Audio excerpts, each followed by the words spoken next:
In the spring of 2022, Sam Bankman-Fried stood at the apex of the financial world. At just 29 years old, he had built what appeared to be an unstoppable empire. FTX, his cryptocurrency exchange, was valued at $32 billion. He was celebrated on magazine covers. Tech billionaires sought his counsel. Politicians lined up to accept his donations. He wore a simple t-shirt and shorts to investor meetings while commanding rooms filled with titans of finance. The world watched in awe as this curly-haired, affable young entrepreneur seemed to have cracked the code of the digital economy. But behind the scenes, in the shadows of venture capital meetings and crypto conferences, a different story was unfolding. One built on lies. One constructed on stolen customer funds. One sustained by an elaborate network of shell companies, falsified documents, and the complicity of people who should have known better. Within months, this $32 billion empire would collapse into nothing. And Sam Bankman-Fried, the boy wonder of crypto, would find himself facing decades in prison.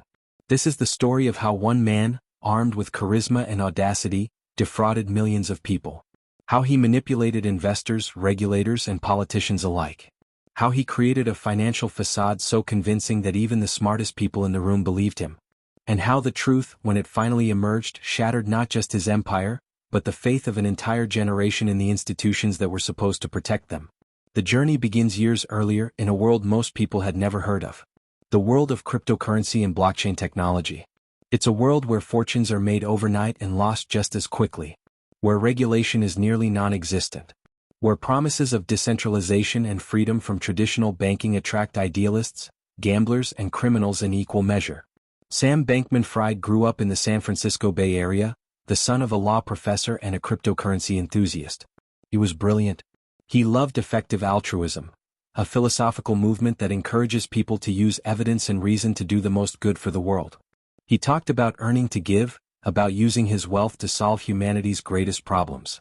These ideas resonated with him deeply, or so he claimed.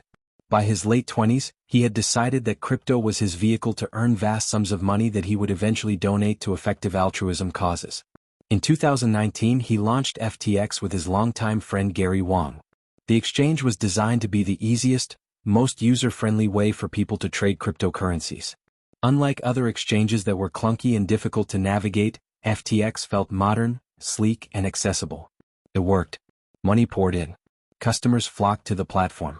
By 2021, FTX had become one of the largest cryptocurrency exchanges in the world. But success bred ambition. And ambition, in Sam Bankman-Fried's case, bred catastrophe. While FTX was growing, Sam had also founded another company called Alameda Research. Officially, Alameda was a cryptocurrency trading firm. It was supposed to be separate from FTX. Independent. Operating at arm's length. This was crucial because if customers understood that Alameda was actually using their money deposited at FTX, to trade and speculate, there would have been immediate outrage. There would have been audits. There would have been regulatory intervention. So the separation had to appear clean, even though it was anything but. The truth was far more sinister. Sam Bankman-Fried had created a secret exemption in FTX's systems. Alameda Research could withdraw unlimited amounts of customer funds without any of the normal restrictions placed on other users. This wasn't a technical glitch. It wasn't an oversight. It was intentional. It was embedded into the code itself. And it was the foundation of an elaborate Ponzi scheme that would eventually collapse under the weight of its own lies. With access to unlimited customer funds, Sam and his inner circle used Alameda to make increasingly risky bets.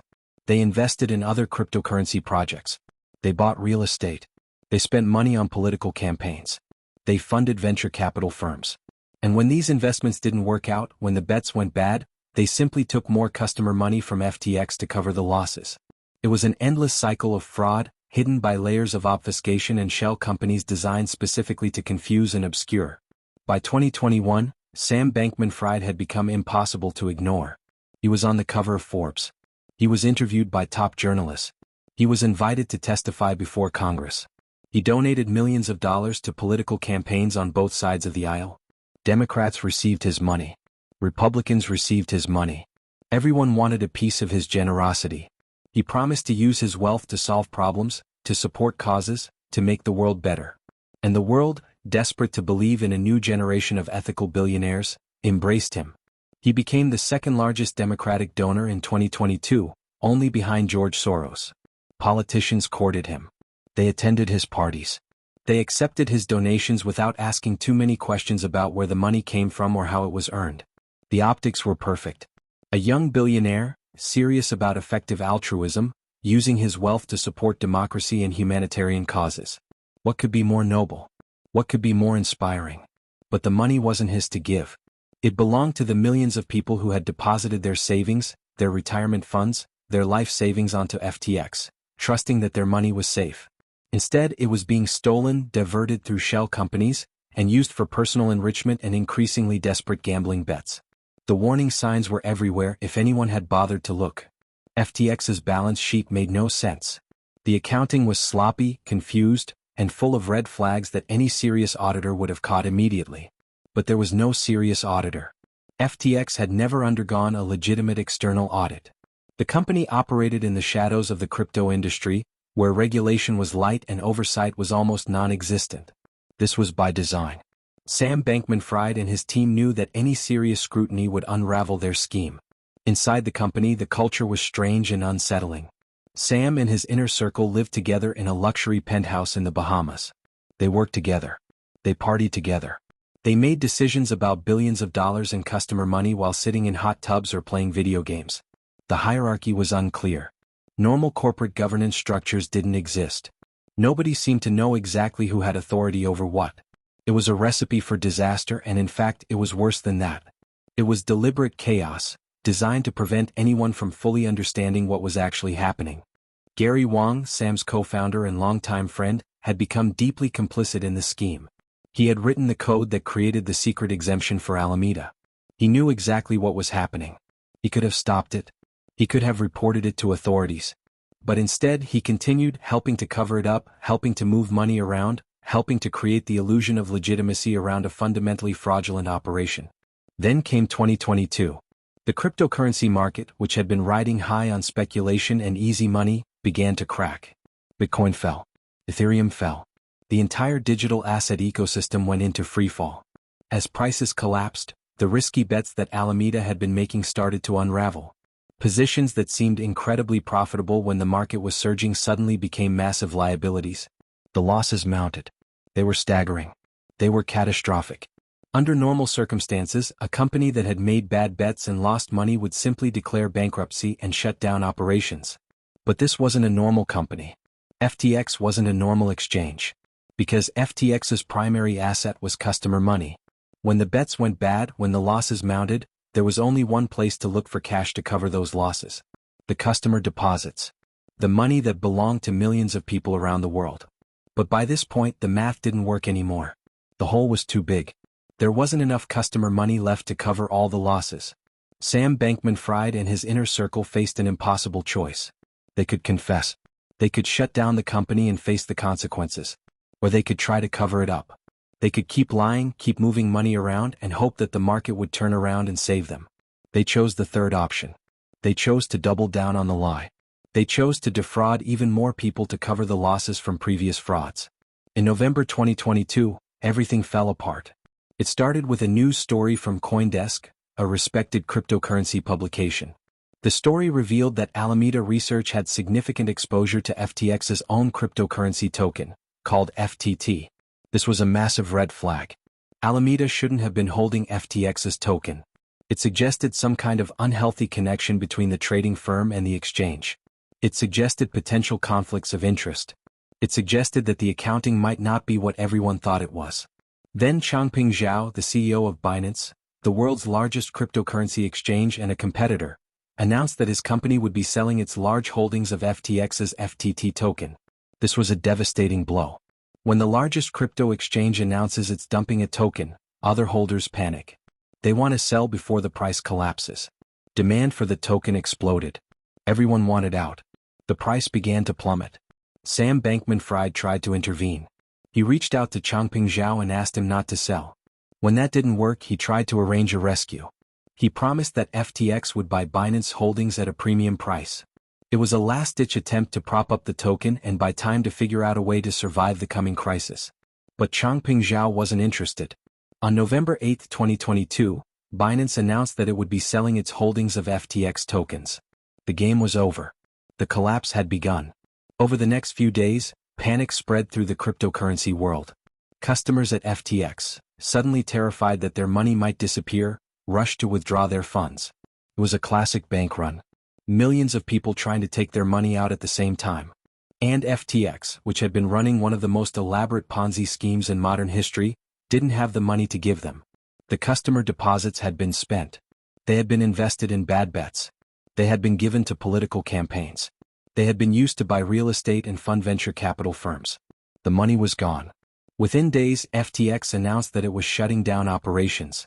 Customers' funds were frozen. Billions of dollars simply evaporated. For people who had entrusted their life savings to FTX, the devastation was absolute. Some had invested their retirement funds. Some were hoping to send their children to college. Some were trying to escape poverty. All of their money was gone. Vanished. Stolen by a curly-haired kid in a t-shirt who talked about effective altruism while systematically defrauding them. The scale of the disaster became clearer with each passing day. FTX had lost or misappropriated approximately $8 billion in customer funds. $8 billion. Think about that number for a moment. $8 billion. The equivalent of the annual GDP of some countries. The equivalent of enough money to feed, house, and educate millions of people. Instead, it had been stolen by one man and his inner circle.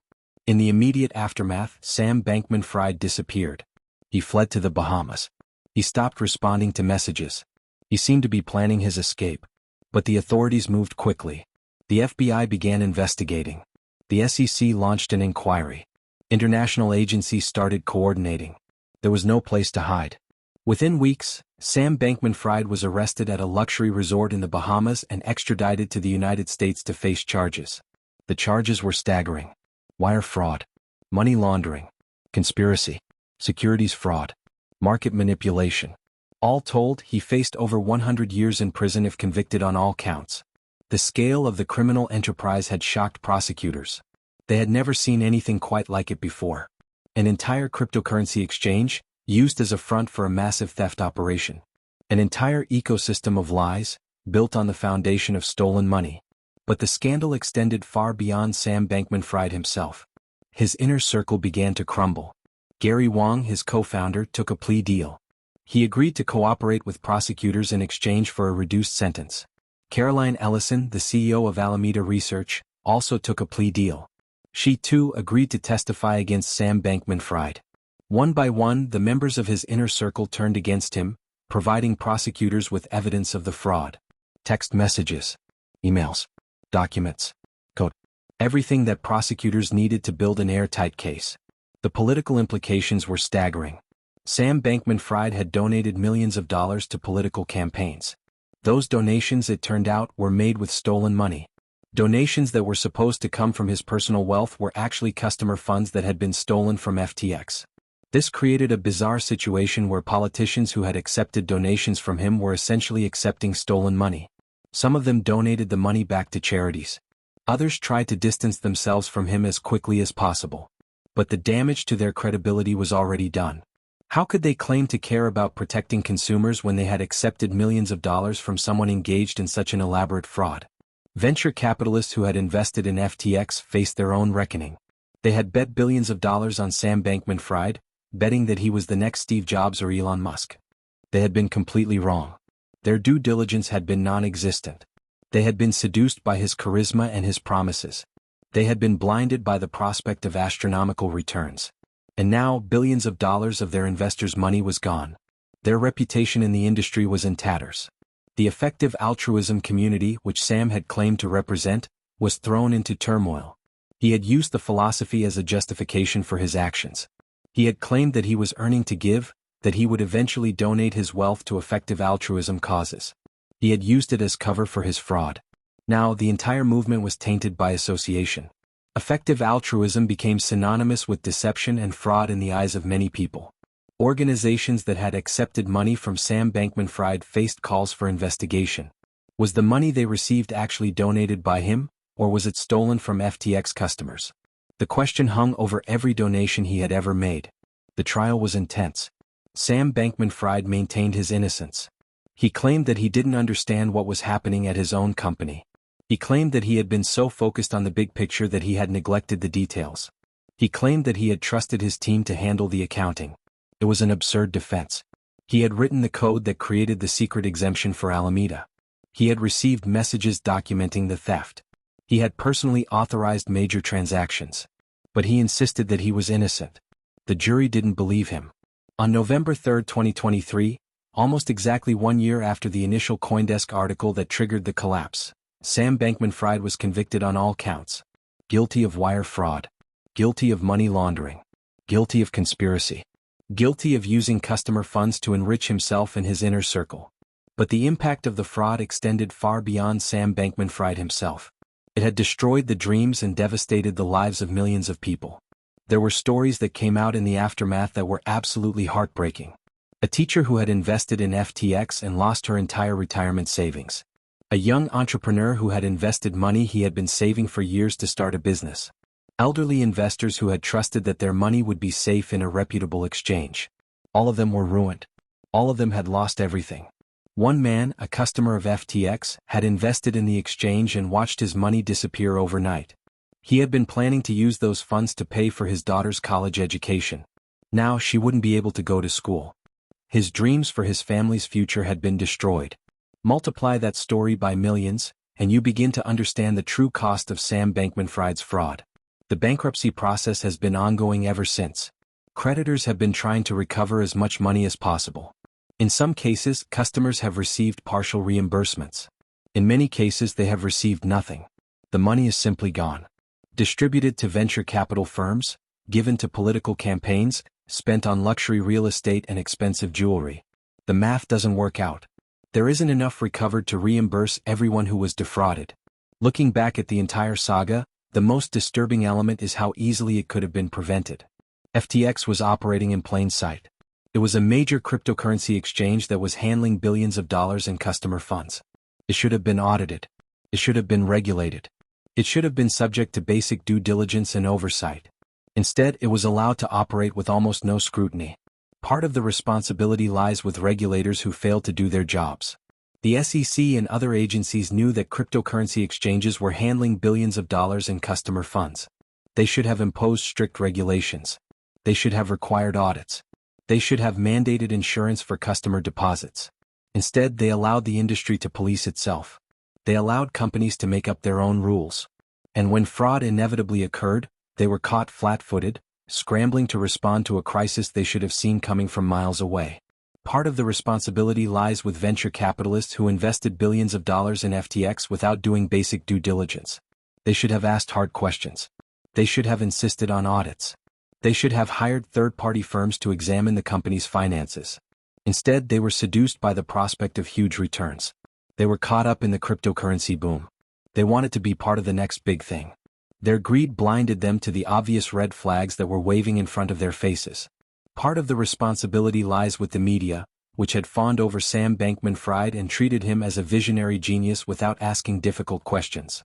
They had published puff pieces about his philanthropic ambitions. They had written glowing profiles of the brilliant young entrepreneur who was revolutionizing finance. They had failed to do actual investigative journalism. They had failed to look beneath the surface and ask where the money was actually coming from and how it was being used.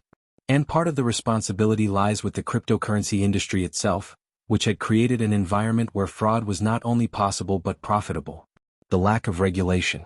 The lack of oversight. The complete absence of basic consumer protections. The cryptocurrency industry had promised to be a revolution in finance, to free people from the control of corrupt traditional banks.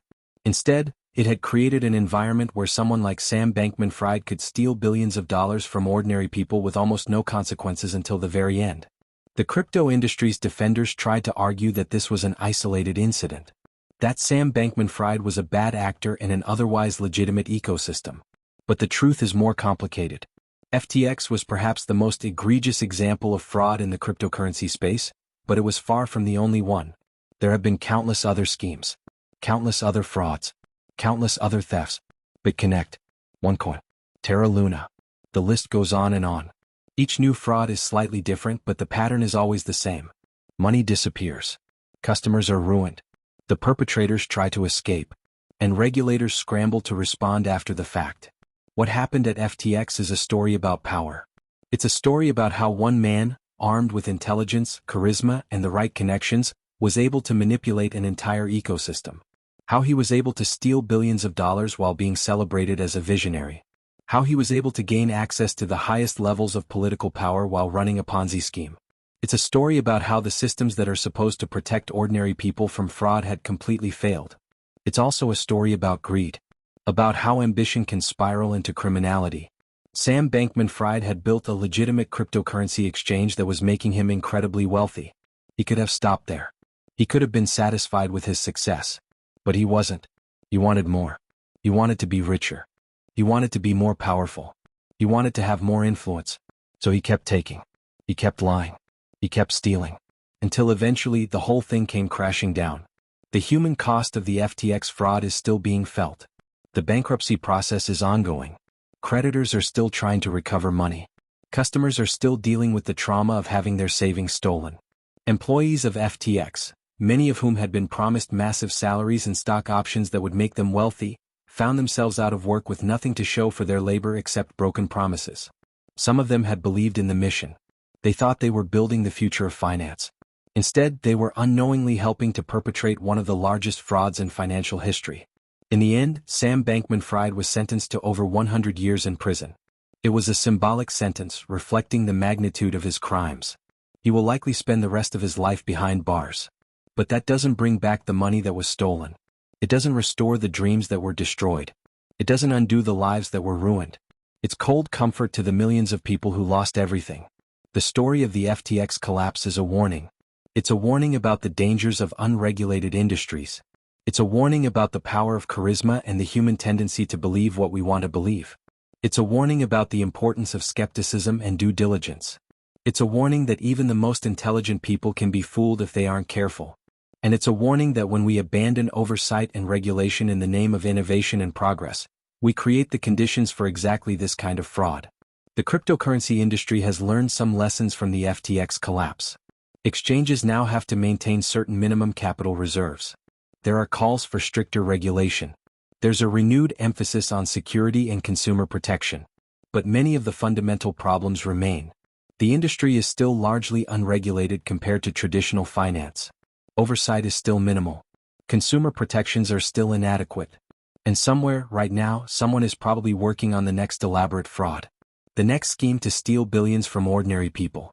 The next Ponzi scheme dressed up in the language of innovation and revolution. The story of Sam Bankman-Fried and FTX is ultimately a story about what happens when we allow power to concentrate in the hands of one person without adequate checks and balances. When we allow an individual to operate in the shadows, free from meaningful oversight or regulation. When we celebrate success without asking difficult questions about how that success was achieved. When we choose to believe the narrative that someone presents rather than doing the hard work of investigating the truth. It's a story that will likely be studied for decades. Business schools will use it as a case study in corporate fraud. Regulators will point to it as an example of what happens when regulation is too lax. Investors will learn hard lessons about the importance of due diligence. And ordinary people will remember it as a cautionary tale about the dangers of trusting their money to unproven and unregulated financial systems. The $32 billion empire is gone now. It was an illusion all along, built on stolen money and elaborate lies. And the man who built it is in prison, facing decades behind bars. The victims of his fraud are still picking up the pieces, trying to rebuild their lives, trying to recover from the devastation that his greed and ambition inflicted upon them. This is the story of how a brilliant young man, promising to make the world better through his wealth, instead stole billions of dollars from ordinary people. How he manipulated investors, regulators, and politicians. How he created an illusion of legitimacy and success that fooled even the smartest people in the room. And how the truth, when it finally emerged, destroyed his empire and exposed the vulnerabilities in the systems that were supposed to protect us. It's a story that serves as a stark reminder that no amount of charisma, no amount of innovation, and no amount of philanthropic promises can justify theft. And that when we fail to ask hard questions and demand transparency, we create the conditions for exactly this kind of catastrophe. The collapse of the FTX empire in 7 days is not just the story of one man's rise and fall. It's a mirror held up to all of us, forcing us to confront the systems and institutions that allowed this fraud to happen in the first place, and what we need to do to prevent it from happening again.